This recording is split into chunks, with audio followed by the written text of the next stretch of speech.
world we live in today is a corrupt shell of its former self, with most members of the human race being more selfish with every passing second. For many, Earth is viewed as a beautiful home, but for others that know the truth, their perspective of this planet is very different.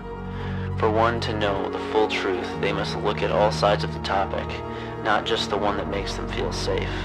Because while this world may be beautiful, it also has a hideous underbelly, one which those who hold the power know all too well. It's time for you to wake up and look at the world as it truly is. It's time for you to tell those in control that you're hitting the off switch on their TV.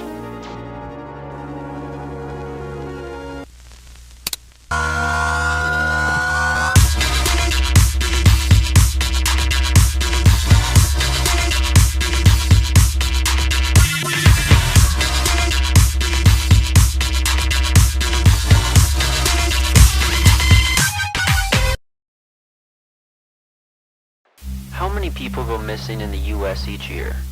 Is it A, 10,000, B, 20,000, C, 50,000, or D, 100,000? If you guessed any of these, you would be wrong. The real number of missing people each year is over 600,000 according to the 2018 statistic. That number is actually on the low end when compared to most other years between 1990 and 2018. How is it that we live in a world where every year roughly 6 football stadiums worth of people go missing just in the US alone?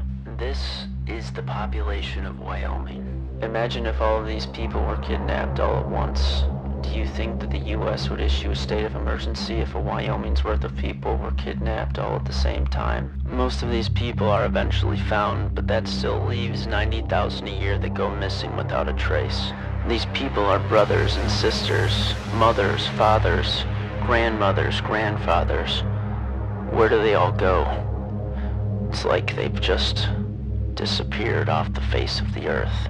This whole coronavirus situation has really made me think about what's important and what the government thinks is important and why they don't think that the missing people are important and why that this just continues to keep happening in our world, our civilization that's supposed to be so civilized, so refined from what it used to be.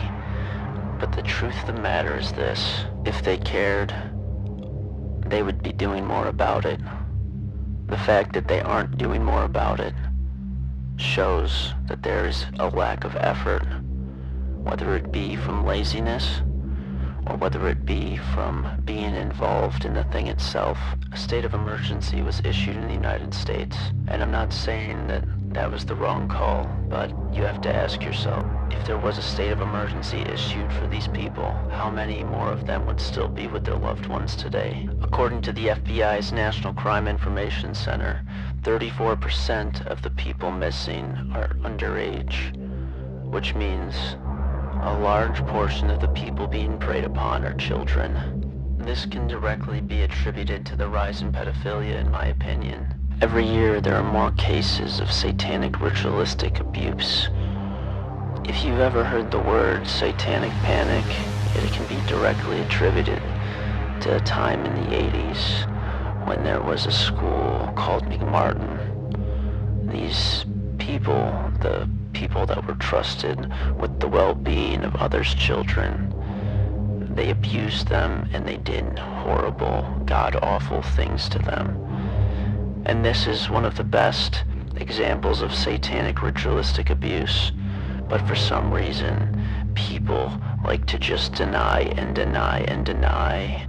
The children of the McMartin schools said that there were caves underneath their school with an entrance to it inside the bathroom. These children talked about men wearing black robes. They talked about magic symbols written on the walls. They talked about strange sex acts performed on them.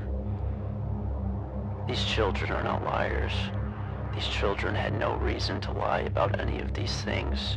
Yet when tried in court, these people were only found guilty of sexual abuse of children. The use of satanic ritualistic magic and abuse were never really looked at in a serious light. And there are things out there in this world that people don't want you to know. In a world where everyone is against each other, where the whole system is based on fear and greed, all we have is each other. And I ask you to please be the light of the world, to please show others what compassion is. If you have a friend that's going through something, or you know someone that's going through something, or you just haven't talked to someone in a while, maybe you just check in on them every once in a while.